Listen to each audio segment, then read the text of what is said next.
All of a sudden you put in your profile, obviously I joked about it, you're the most Googled woman on earth, that was based on your Twitter profile. Nina Turner comes out and says, if somebody says they're a woman, not a tough concept. Your response is, I'm a woman, right? You do that. And you've left it on Twitter. Yeah. Tell us why. Because I am. You don't believe me? You're a woman? Are you misgendering me? I have to choose to agree with you, right? My pronouns are she, her. No, but the level of, it's all a joke, right? But there's actually a very sinister undertone to all of this garbage. And the sinister undertone is that your baseline instincts and your baseline senses are how you've always perceived the world, right? They have to attack them at some level. And they did. I mean, it's fantastic with COVID. COVID, I know we can talk about it now, it was amazing. I used to say to people all the time, who have you seen die? Do you see a pandemic? Yeah, on the news. No. Do you see ambulances rushing back and forth everywhere? Do you see bodies on the street? Do you see lines outside of hospitals? Do you see a pandemic? How a pandemic would look? Do you see a pandemic? Oh, but my friend's grandma, your friend's grandma was 96. Okay, so I'm not saying it's not sad, I'm saying she was 96. Do you see a pandemic? No, you don't. But they have just lied to you so many times that you're ignoring your own eyes. That's the final stage of the slave mind. It's the final stage of it. The final stage of the slave mind is when your eyes tell you this is green, but the news told you it was blue. So it has to be blue. So when they're doing these things, it's nothing to do with caring about the mental health, of gender ideology, none of this garbage. They're deliberately attacking you and saying, what your eyes tell you is wrong. Because if they can make you start to admit that your own eyes are wrong, then what other defense do you have against propaganda? If they're going to give you a lie, but your own eyes can't protect you, well then it's over, isn't it? So all of these things they're doing, all of these things are a deliberate assault on the senses. And they do it by controlling the language. If you control what someone says, over time, you'll control what they think. You don't think what you don't say. It's very hard to live a life for 8 years, if you're lucky, and think things and never say them ever. If you think it, you're going to say it sometimes. You're going to give the idea, get some feedback on the idea, build on the idea, change the idea, whatever it is, through discussion. If you never, ever, ever discuss it, you're not going to think it. So they say, this is the truth, ignore your eyes, and you have to say it's the truth. You can't say it's not the truth. And the people who are in charge of the world, they think generationally. They have time. Right now it's a joke. 200 years from now it won't be a joke. 200 years from now it'll all be fucking standard operating protocol. The grandchildren, the people who are in charge now, that's what they want. They'll pull it off in the end. Slow, incremental damage. They do it with nearly everything. They'll take all your rights away. They'll take 100 of your rights away. They'll upset you. They'll give you 99 back. We're good again. Don't worry. And the grandchildren of the people in charge of the world get what they want in the end. They think generationally. So now we're at the beginning of it. It's all a big joke, right?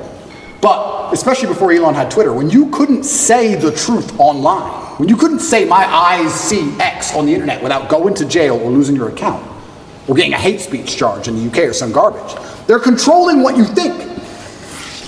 And on a long enough time frame, what you think becomes true.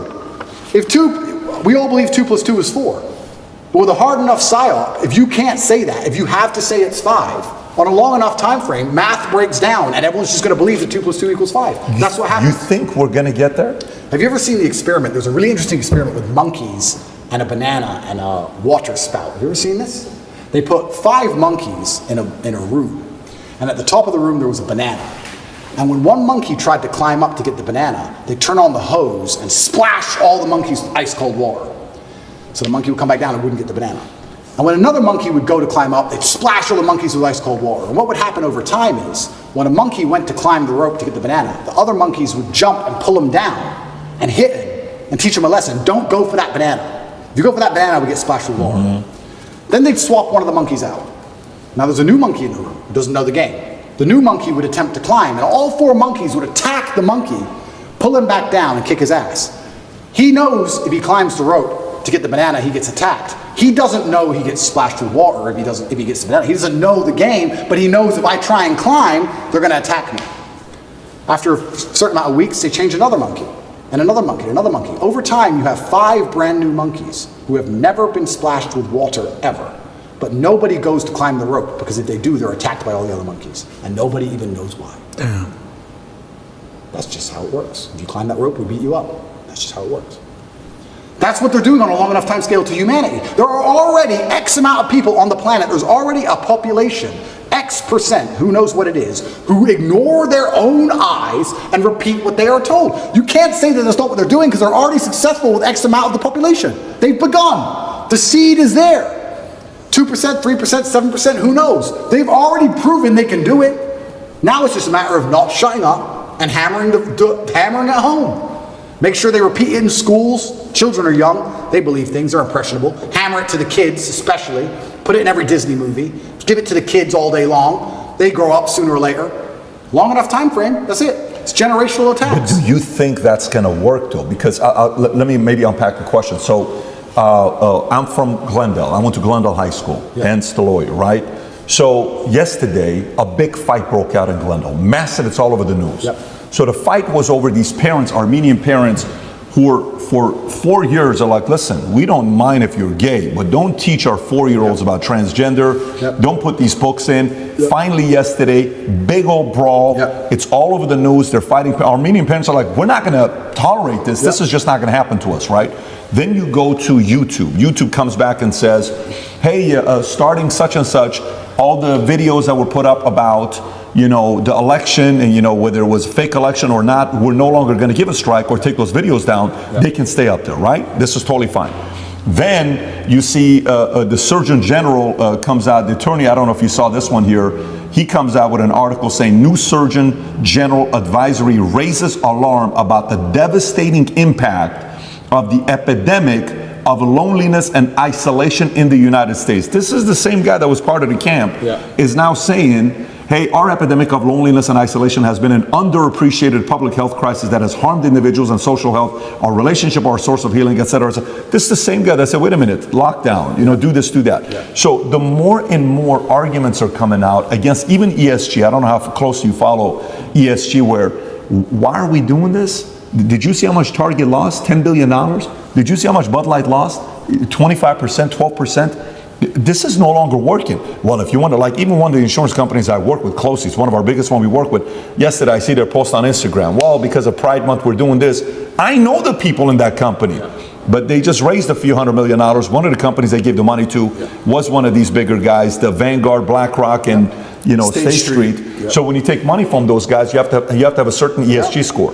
But a lot of people are now saying this is not a proven formula that it works. Stop doing it. So do you think guys like you, who are maybe in business, who are maybe in church, they're saying, Pope, what are you doing? What are you talking about? Who are maybe in the Christian church, who are maybe in different denominations, they're in the military, sitting back saying, I didn't sign up for this. So meaning successfully, do you think these guys will be able to manipulate their agendas down everybody's throat, or there's going to be certain people standing up? Well, certainly I'd like to believe that the tide is shifting and we're starting to get some degree of victory against the matrix as a whole. I do believe that the public sentiment is shifting. However, the fight is long and it's very, very difficult, because I agree with what you're saying. Only a year ago, I would argue it completely and say it's basically over. I'm actually very impressed with the ground we've taken back with common sense. But these people operate so slowly. It's generational, these attacks. The attacks we're suffering now were started in the 70s and 80s. They take it over time. And yes, it's fantastic that those parents fought back against that school. That's fantastic. But there's a whole bunch of schools where they didn't. And who knows, okay, that particular book might be removed. A softer version will be implemented. Next year, maybe that book will come back. They have all the time in the world, all the money in the world, and they're insulated from these things. That's what's most scary. You talk about Vanguard and BlackRock and all these companies. What's actually scary about it is the people who are making these decisions are completely insulated from the consequences of their decisions. They're in Switzerland. They fly private. They don't care. You think they care about any of this crap? They'll say, oh, do this. Oh, it's caused a riot. They don't live there. They're nowhere near it. They have nothing to do with it. When is the last time you've even seen a politician? Do these people even exist? They're not even near, they're nothing to do with where they operate. It's actually amazing. When I was in Dubai once, I think it was about 3 years ago, I saw the leader of Dubai walking through the mall. I was like, he's a person and he just walks through the mall. I was so impressed. Imagine a Western leader walking through the mall. Never in a million years. It's just pieces of paper, private jet, vanish. All these people who are in charge of everything don't even live in these communities.